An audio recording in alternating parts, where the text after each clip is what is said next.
my goals are, they're a priority. And how do you even describe, define what's a value and what is just a waste? You know what I mean? Yeah. Yeah, because now at some point, people have to now be realistic, right? It's interesting because there's somebody who was telling me, Kevin, a holiday is not a value. But I'm like...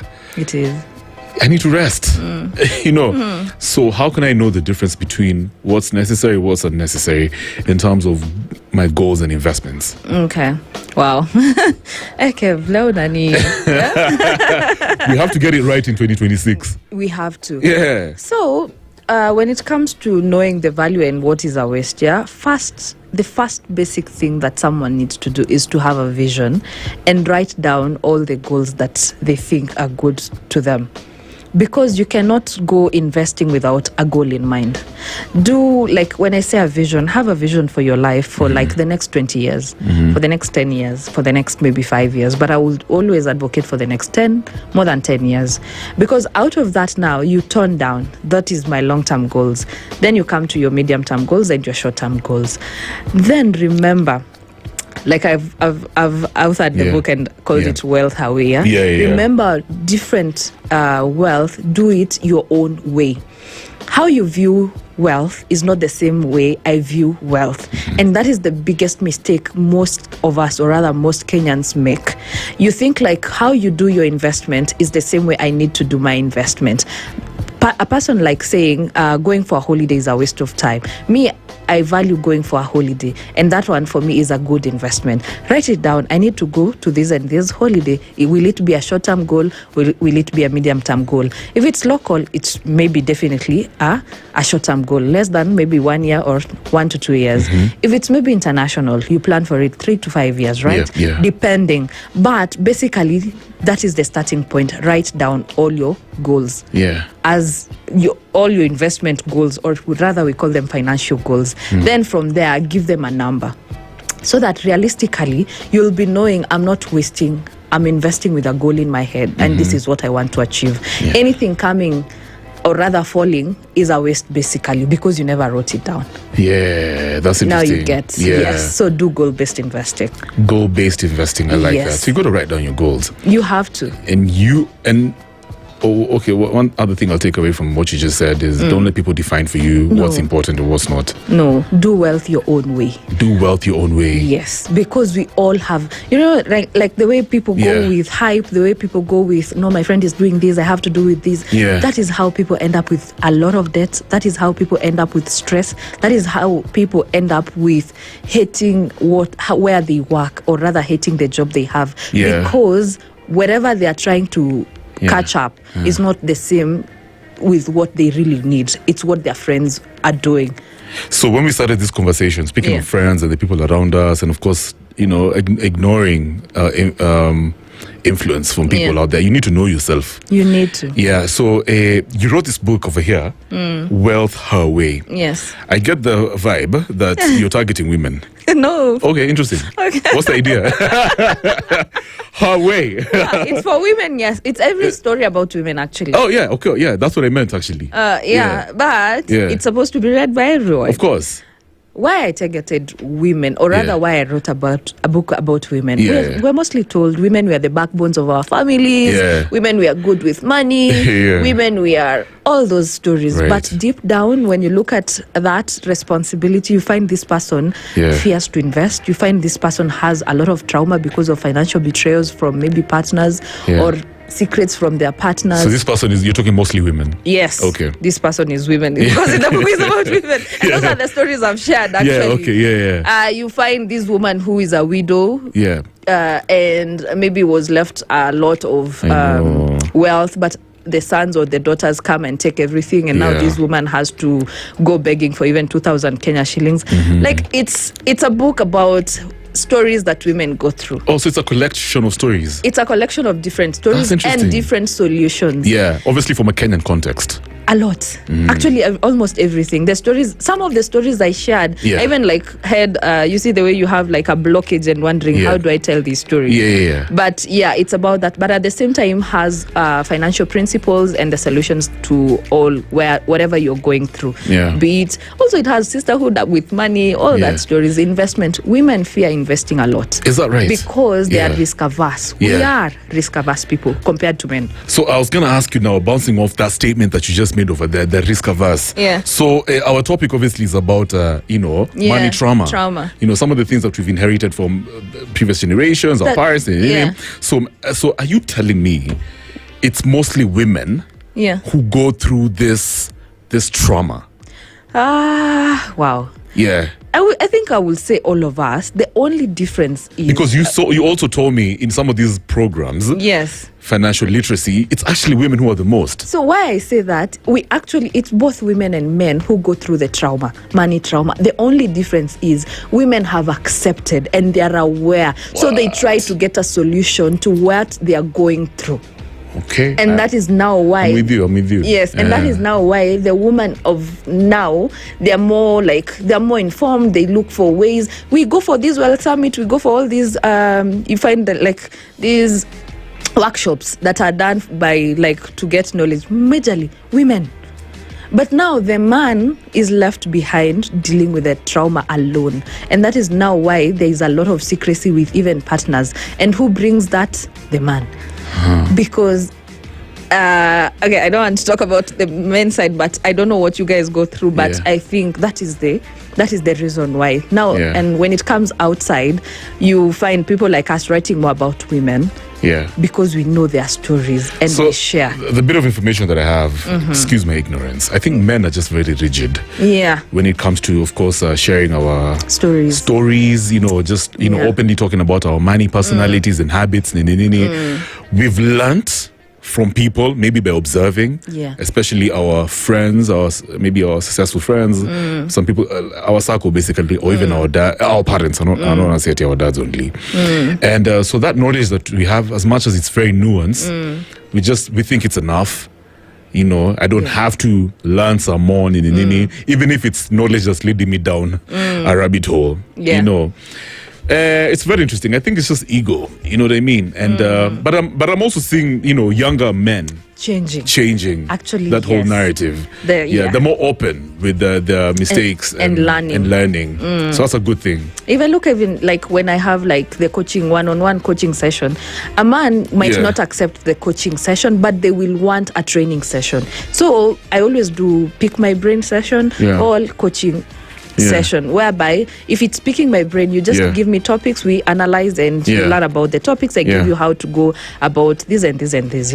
So most men go for that option because the coaching side, I have to learn about your numbers and they don't want to disclose. But for women, it's the vice versa.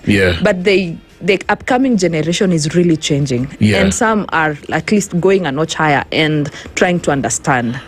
But now the older millennial, that's Kizungu. So I know you've touched on this thing I just needed you to clarify some more.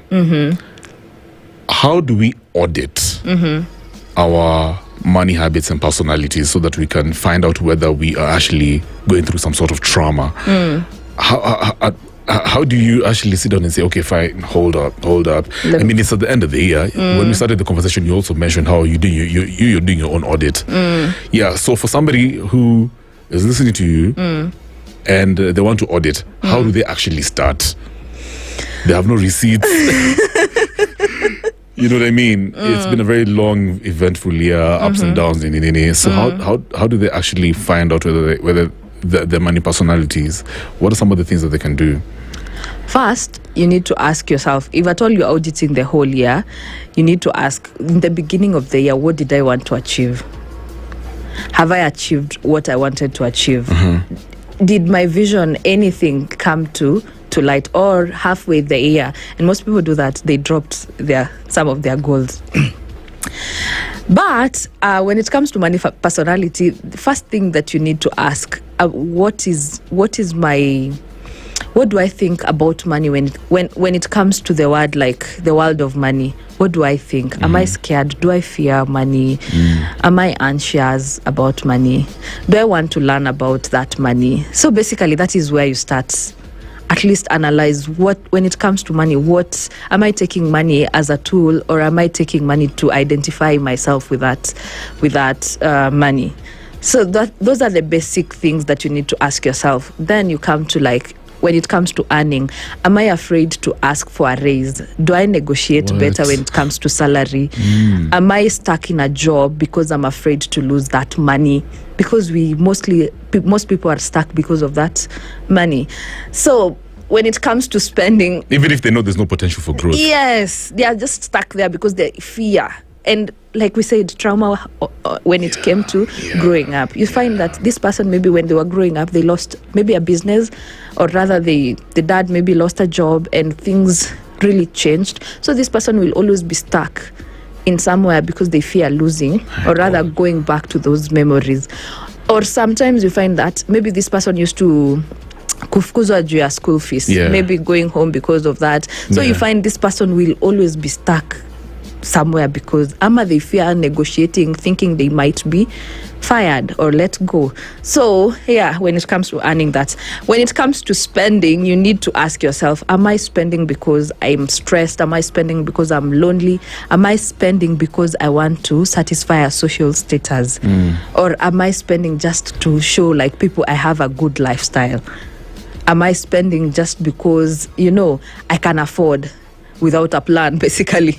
So, and then when it comes to saving, that's me. That's what you just mentioned. I can afford, but I have no plan. But you had no plan of spending.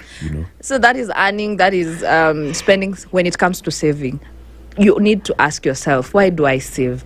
Am I over saving to satisfy when I was growing up, maybe money was being told it's scarce, hakuna pesa, money is for the rich, So you find that, am I saving too much, even avoiding to have little joys for myself? So hoarding too much. And at the same time, this hoarding means you feel unsafe, like trying to invest because of how you grew up. So that is also another way to analyze and get to your money personality. And there's this other side. Am I not saving at all? Because when money comes in, you just, poof, acha nitumie yote. Let me just use that money because, tomorrow will sort itself. One of the crazy things I've heard about that, what you just said over there. Some people say that, Kevo, money likes being spent. The more you spend, you get, the more you receive. Nothing, zero. I'm telling you, that person, when they analyze deeply, there's something they're battling. What? When they were growing up, and we have so many people who do that. Money comes in, let me spend. Kesho, money will still come in, but that's not the case. It's never the case. It's never the case. Okay, real quick, and you've actually you reiterated this thing, but I just need you to clarify again. Let's talk about now the healing process. What's the one thing people can do today, apart from investing? Today, to rewire their money habits, their money personality. Because obviously, it's painful. Some of us have been doing the wrong thing. We've just going with the flow. So we want to heal. What's the one thing I can do right after this interview at 8:30? Before I get to your question, there's also the investing side. These people who just rush into investment. Anytime they hear a hype, they jump into an investment. Anytime the crypto is there, they jump into it. And that one also has like a healing side of money. So what can someone do? First, sit down, do a plan for your money. Remember when I said it's simple, the simple personal finance things. Track that money, budget that money, do an emergency, protect that money, then invest that money. But before all that, you have to be aware what triggers my money emotions. That is the first step. After this, anyone, all of us need to understand what triggers my money emotions. And so that after that, you can now be able to realize the healing side of it. Now, with the holiday season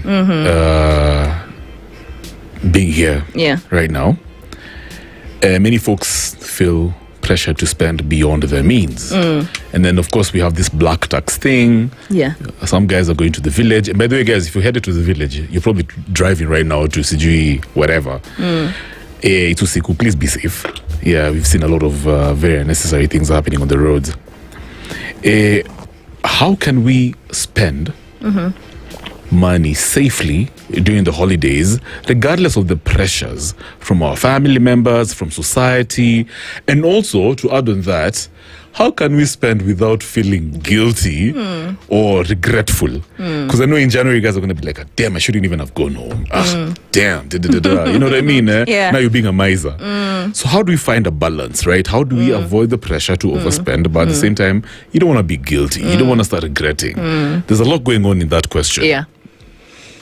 Wow. This question should have been done in November. But anyway. I know. Yeah. But it's okay. Right now, I wouldn't tell people to do a budget. Right now, I'll tell people to do a spending plan. What do I mean by this, yeah? Put aside a specific amount of money for everything that you need to do over the Christmas holiday.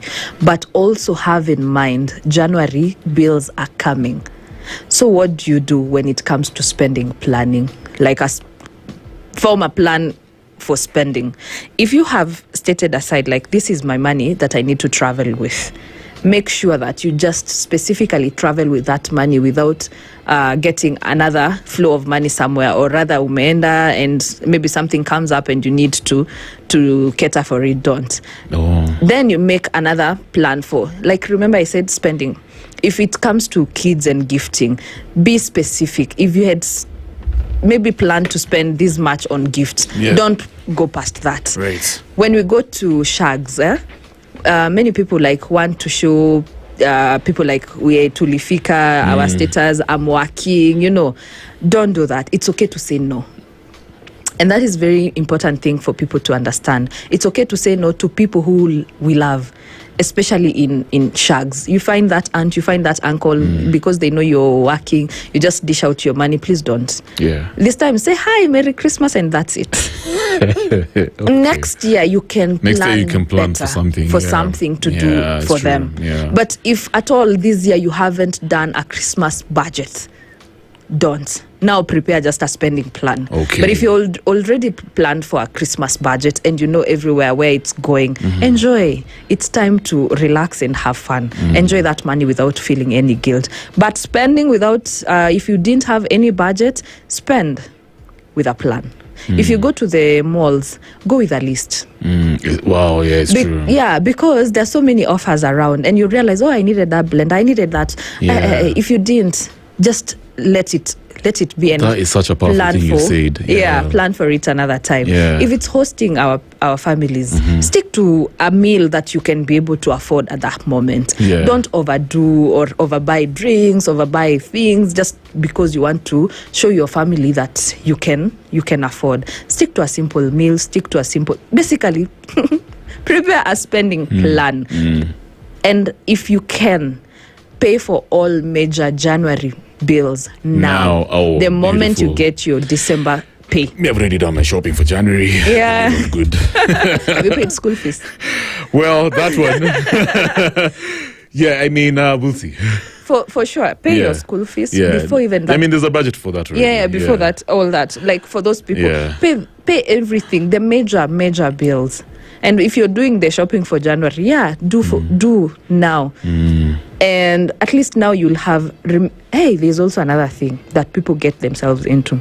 People will do all those, but Christmas comes, the festives come, they end up getting a bit of debt so that they can satisfy the things that they had not planned. And next year, I'm telling you, that debt comes and people start now taking salary advance, doing I know, it's so unfortunate. Yes, it goes, that debt that you simply took in December drags all the way to even mid-year. And some people go with that debt all the whole year.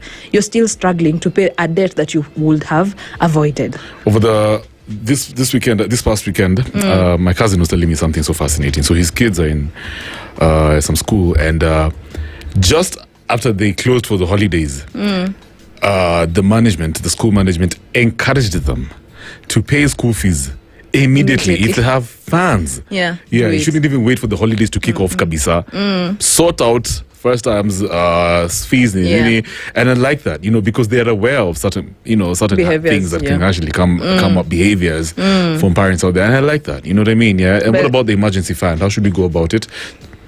So, because things do come up. Yeah. So for the emergency fund, you need to have prepared that. Yeah, of course. Yeah. But now, in case things pop up. Yeah. But you can only go up to a certain limit. Yeah. And some emergencies, we don't have an option. That is why I keep telling people, the basic thing you first need to do is have an emergency, even way before even investing. I agree. Because anything pops up during this festive, where will people go get their money? Either in that investment plan that you had set aside or debt. Yeah. So people need to, 2026, start. Kev, do you have an emergency fund? Of course. If you don't have, start setting aside, and you don't have to build it at Iyote once. Yeah. But anytime an emergency pops up, look at your finances and look at to what extent can I be able to help. Right. But don't go way over and beyond. Yeah. Taking way much debt to sort something. Yeah. Yeah. Okay, so you want to walk us through planning for 2026? The holidays are done. At least we were not under pressure too much. It was a good. It was a good season, and let's just be positive. So now, guys are kicking off the new year. What do we have to? What are some of the foundations that we have to have going on in order to have a sort of successful 2026? So for 2026, it's time people to change how they do when it comes to everyone is like, my resolution has to be like this, all that. Just do this, yeah. Make a vision for the next 3 years. Then out of the 3 years, pick 2. Start working on 1. Wow. For 2026. You have the vision for maybe the next 5 years even, yeah? Write it down. Take pictures of it. Stick to your vision board, yeah? Take just 2. Out of the 2, analyze what is more important. Start working on 1. And out of starting on that 1, someone will be able now to start setting aside small money to achieve that goal. At the end of 2026, you'll sit down and see the milestone that you have achieved towards that goal. You might not even have completed achieving that goal, but at least you will be somewhere. So basically, that's the planning that I would tell people. And try as much as possible to plan before spending. Anytime an income comes in, sit down, do a simple budget. I was somewhere and people were like, hey, I think I'm over doing the small budgets because I get a lot of money. But I tell people, budgeting will never have I have enough money, I have a lot of money. Budgeting is not as in I have to track every 50 shillings every what. It's just about getting a number that I cannot surpass when it comes to shopping, when it comes to fee, when it comes to rent. And anytime in 2026, let's make a promise to each other. Listen up, please. If you get a raise, don't change the lifestyle that you have right now. Please. That extra income, put it aside or for your maybe investment or your saving account or your emergency. Stick with the same lifestyle that we have all over 2026. Yeah, okay. Now, still in relation to that question, is there such a thing as unrealistic planning? And how does it look like, and how can we avoid that? Yes, there's unrealistic planning, and most of us actually do that. We sit down with our spouse, we sit down with our partner, then we make goals that are not realistic in this way. We don't have a plan for both of us. And sometimes we find this, maybe I'll look at it in 2 ways. If you're a couple, or rather a family, your partner has different goals. I have different goals. This one wants to build a home. I want to buy a big car. This one wants to buy a shamba. I want to build for my mom. You see, those goals will be unrealistic because they will not be achieved. But if you sat down together and understood, these are your goals, these are my goals, what about the family goals? So this is our priority. You get? So we will start from here. There are some people who don't know to do partnership and all that. And they also make unrealistic goals. Look at your finances, basically. Are they able to cater for that goal that you're writing down? So basically, unrealistic goals are there, but we need to look at our finances. Are they able to achieve what we we are writing down. Yeah. And like I said, even if it's like a 5-year, you can push it to 10 years so that it can be more realistic when it comes to the numbers. Yeah. I like that. Let's talk about your amazing books over here. I've got Wealth Her Way. Her Money, Her Dignity, Her Power, Her Way, A Woman's Guide to Financial Freedom. There's also, and the cover, by the way, Robert, we'll look at this thing real quick so the folks can see it. The cover is just amazing. Thank you. I love it. And the texture of the book, it has a very feel-good vibe. And then also The Art to Master Your Finances. The cover is amazing as well, guys. You can have a look at that one right there. Yes, this is The Art to Master Your Finances, a comprehensive and effective guide to financial freedom. Let's start with this one, Wealth Her Way. Why did you choose this title for this book? Because I needed people, or rather I needed every woman to start building wealth their own way. Because sometimes we find, like most women, sometimes we have different sisterhood groups and all that. And sometimes we might be influenced easily to build wealth like my friend is doing, all that. So I needed to explain, or rather to speak to each and every woman, like it's okay to build wealth your own way. And I'm talking to that 20-year-old who has just started, like a job, who has just gotten that salary. I'm speaking to that woman who is 30, trying to juggle family, trying to juggle creating more income. I'm talking to that woman who is 40, who is trying to, like we say, 40 is the power decade. Like now stabilizing and all that. I'm talking to that woman who is 50, who has seen it all, but at the same time still struggling maybe to maneuver around wealth. And I'm talking to the elder, 60 and above, maybe widow, maybe she separated. Feels like she wants to start afresh. Start afresh, rebuild. Actually, there is actually a topic on rebuilding after crisis. So that book speaks to each and every woman depending on the stage, or rather the status where you are. So that is why I came up and wrote about it. I love it. And and it's not only for women, men need also to read so that they can understand the world of it's so relatable, like, for many women out there, and I would encourage them to actually go and grab this book. There's a chapter over here, you're talking about fearless investing for women. We talked about that. It could be maybe some of the things that they've experienced in the past, but now you're encouraging them to actually take risks. You find actually that topic is more speaking about investment, because the woman ask about all women, they only go to money market investing because that is the safest they know. If you get someone who is slightly informed, they will go to T-bills and bonds, and that is now where they draw the line and stop. But I'm telling that woman, you can take risk, learn about stocks, learn about global investment, learn about EFTs and all that. Try to also take a risk and understand. What did you mean on this one? There's a chapter here, you're saying her wealth is quiet but her confidence is loud. Sounds powerful, eh? Because most of our wealth, especially for women, it's a bit quiet. We don't go all the way looking for ways to build and create more and more wealth, but our confidence is always high. Is that a bad thing? It's not a bad thing, but it at least should go hand in hand. At least also the wealth should go high, as the same time the confidence goes high. So it should go hand in hand. I love it. And then also money in relationships. Wow, financial talks with partners. You kind of touched on that one. By the way, in a situation where the woman sort of, probably earns a bit more than the man. And obviously now you guys want to sit down as a family, including the kids.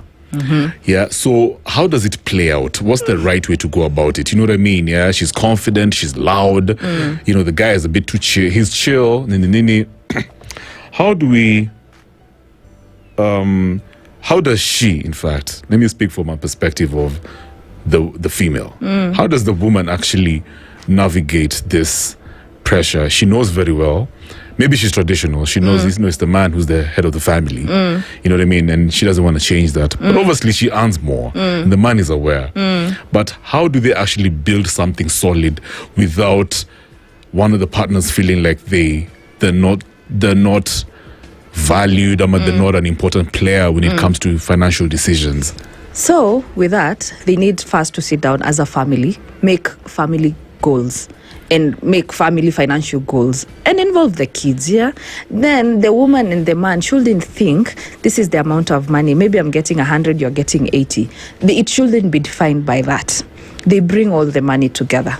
And when I say bringing all the money together, I don't mean like all of you to open one account and every salary to come to that account. No. Yeah. What it means is, you have your own personal account and he has his own personal account. But we agree a certain percent, maybe I'll remain with 20%. Each person, let each person remain with a certain percent.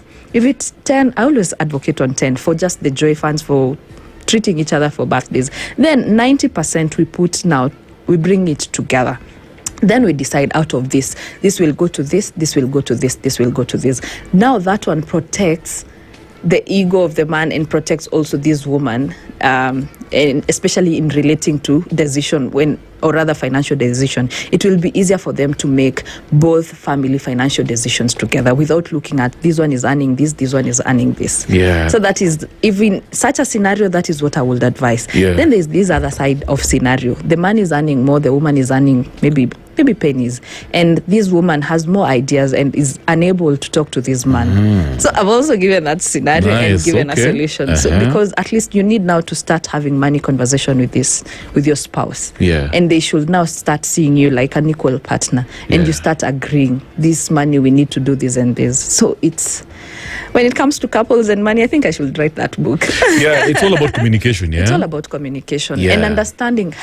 A very major important thing, understanding your partner's money personality. Oh, the what? Yes, because Kev, you might realize maybe one partner is an overspender, the other partner is an investor. This investor will always see this partner as like someone who just picks money and spends. They will never understand. But as long as you two understand this is an overspender, this is an investor, you can form systems and structures to go about that. So it's all about communication. And if you're not yet married, understand. Come for coaching. Come for coaching. No, but it's real. It's true. You know, it's weird. Gen Z come for coaching session as a couple before they get married. Gen Z? I'm telling you, I've done for like 5. In this country? Yes. Just a typical girlfriend, boyfriend. And I'm telling you, there's something we call financial secrecy. When you come for the coaching session, I mean, it will be, people will be able to disclose, and so when you're getting into that wedding, or rather that marriage, you know what you're getting yourself in. No, I think you're absolutely right, because I feel like the best time to have these conversations is while you're planning for your your marriage. You need to know your partner's financial personality, how it looks, because you need to be prepared. You need to, because sometimes, have you got like friends who get into a marriage situation and then they realize their spouse has a huge debt, taking almost 50% of their income, man. And you feel betrayed, and you feel like you should have told me. You should have told me. Why didn't you mention it?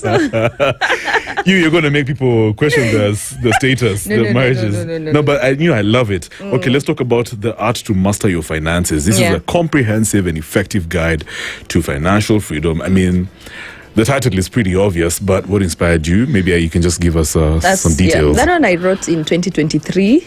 Nice. I realized there's a gap when it comes to financial knowledge. So I looked for a local book. Okay, they're there, but I was trying to get something simple that will take me through the whole personal finance process, starting with understanding my personal relationship with money, my personal, what is my personal money relationship, different life cycle, people from like age 20, age between 30 and 40, what they do, mistakes they do when it comes to money. We go to like budgeting, it's a flow of the whole system of personal finance in a very simple way and few practical examples. So that is why I wrote The Art to Master I love it. I want to ask you a general question. It's not like I've read this book, but how important is it to actually calculate your net worth? Especially when you're trying to create goals, and of course know the type of portfolio you can invest in, your investment portfolio. Talk about this whole thing for knowing your net worth, because I feel like people just go about investing without actually knowing their actual worth. And how can they go about that? So I always advise people to at least calculate their net worth every 6 months. It's sometimes difficult. Do it every year. Especially during December, do your net worth. And what some people may wonder how to calculate, it's about maybe assets subtracting your liabilities. And look at the investment side of your portfolio. State all the value in that portfolio, the current value. Some people put even cars, I'm telling you. And there's a huge debate. Is the house that you have built that you live in, is it what, like, should you calculate it in your net worth? Some of us say no, some of us say yes. But should you? That is the big question. Because is it really your, anyway. Unless you're planning to sell it maybe at some point. Yeah. So just do an audit and always know your net worth. The liabilities might be more sometimes, and it's okay, because probably you took a debt and it's growing and it's giving you an income, but it hasn't surpassed something that's your assets, and it's okay. So even if you get a negative net worth, it's okay. Next year when you calculate, you'll realize that you're growing because the negative net worth has maybe gone to positive. If you have a positive net worth, you realize next year or after 6 months, like I have advised, you realize that like you're growing, and that is how you can measure if you're growing or not, or you're stagnant, through calculating net worth. Perfect. I love it. Yeah. What have you learned about yourself out of writing these books? Let's dig deeper. Wow. What have you learned about Jane Gitiche? Do I want to expose myself? The CEO, author, you know what I mean? Investment strategist. Why? What have you learned yourself so far in this particular stage of your life? Whoa. Hey, I've never gotten that question. All the interviews I've ever done. We want to know. When I wrote The Art to Master Your Finances, I realized, like I said, I took a debt somewhere. Yeah. I realized I wish someone had taught me earlier that I cannot take a debt without having a plan or a strategy. Along the way, also I think I learned a lot of basic finance when writing that book. And that is, I think we'll say, that is what shaped a lot of my behavior. Yeah. And putting structures in place. Why I do what I do, I didn't start doing just because I learned in finance in my undergrad, my izozote. No. I do what I do because of the many mistakes I've done. Oh, interesting. And most of the mistakes I have done, I realized them from writing that book. Yeah, powerful. Yeah. So that is what I can say I learned about myself. What do you think should be women's biggest takeaway of this book? Wealth Her Way. Build wealth your own way. Oh, wow. Profound. Dignity, your power, just do it your own way. Hey, your money. I'm not a woman, but I relate to that one. Yeah, Jijue, Jijue, and don't build wealth just because someone else is doing. I know we went to class with Jane. Jane has done this. I need also to do that. I see my colleague maybe driving this. I also need to drive that. No. Sit down. If you love traveling, build that wealth to travel. What? I love that. Yeah. And this one, biggest takeaway folks should have off of reading this amazing book, The Art to Master Your Finances. When you read The Art to Master Your Finances, like I said, it's a whole personal finance, steps by steps. Yeah.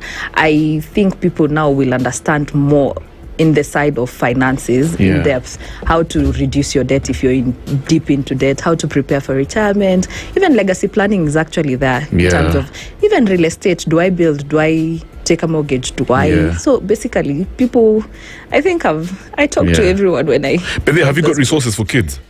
That is what I'm working on. Oh, you're working on something, eh? Yes. Yeah, because I can tell you're very passionate about them. That is what I'm working on actually right now. And I'll group them into different stages. Nice. Yes.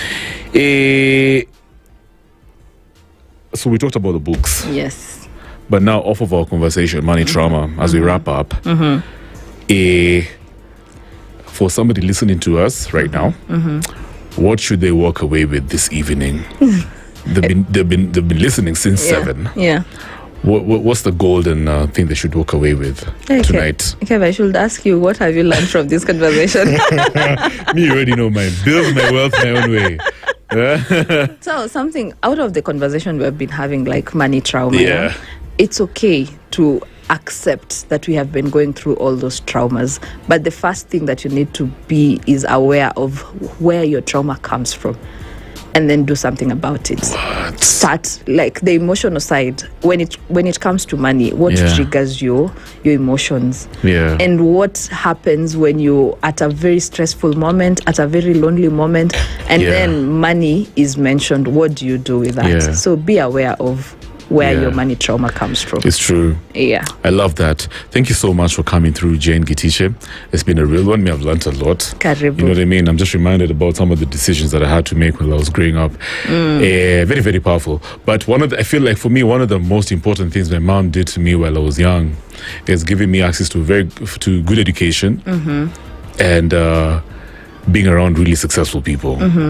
That really helped me. But then, there's also another trauma in terms of when it comes to like education is everything. Yeah, for real. Bust my bubble now. So what's up? You mean I'm traumatized somehow? No, but just elaborate. What do you mean? But what I mean is, like, you see, when we were growing up, we were told the only option to get money is through education. It's true. So you find out, like, most if you grew up in such a society, or rather such a home, we focused so much on education, too much, that we didn't learn like there are other ways to make money. I'm talking about financial literacy and also the ability to learn. I feel like education is also the ability. You need to be open-minded. You could be educated, but you need to be open to learning new things. For example, like financial literacy. And that's why I'm so appreciative of the fact that you're here. The work that you're doing is so amazing. It's very timely, especially for this generation. You know what I mean? Some of these things they can't even get in school. We have a masterclass starting on 4th. February 4th. Oh, nice. To April, isn't it? To April, yes. I know your work. So how can they join? Folks listening, how can they join the masterclass? You can DM us from our social handles at either my own, Jane Gitiche, or Japesh Financial Solutions. Then we share a link. We have tried to advertise that class through the posters and all that. Or you can call us from our number, 0743 000 And for folks who want to get this book, these books actually, the Art to Master Your Finances and Wealth Her Way, where can they? They are at Nuria bookstore, or you can even just call us and we deliver. We do deliveries everywhere. Good stuff. But if you're in town, you can pop in Nuria and get the book. Nuria, amazing. Yeah, or our offices at Ridgeways along Kembu Road. Nice. Yes. Perfect. Once again, guys, that is Jane Wambui Gitiche. She's a finance and investment strategist, an author, transformative speaker, founder, and CEO. It has been about money trauma, the financial stories we inherited. Thank you so much for listening. We're coming back with more stories. Thank you so much, Jane. Karibu sana. What's your contact information? What's your social media? Website? Social media, mine is Jane Gitiche everywhere. Instagram, TikTok, everywhere. For the company is Japesh Financial Solutions, also everywhere. YouTube is Japesh Financial Solutions also. And I told you we have a teen program. I mean, not teen, kids program coming in Tell April. me again. Tell me again. Yes, we have a kids program, like a kids financial training program that is coming in April. But we have grouped the kids because 6 to 10 is different from, and for why it's a bit different, it will be virtual, but the last class will always be physical. And we have a lot of activities that we do in the class. So it's like 20 minutes learning, 30 minutes practical side. So depending on the level, the higher they go, it will be more learning than the practical side. So it's fun. But it's fun and easy to get. And we are hoping we will have finished our books for the kids before that class. Exactly. Good luck. Thank you. Once again, thank you so much. Goit, somebody that I used to know. It's 20 minutes to 9, Twinakazi. Pure golden sound and good talk. 94.4 Spice FM.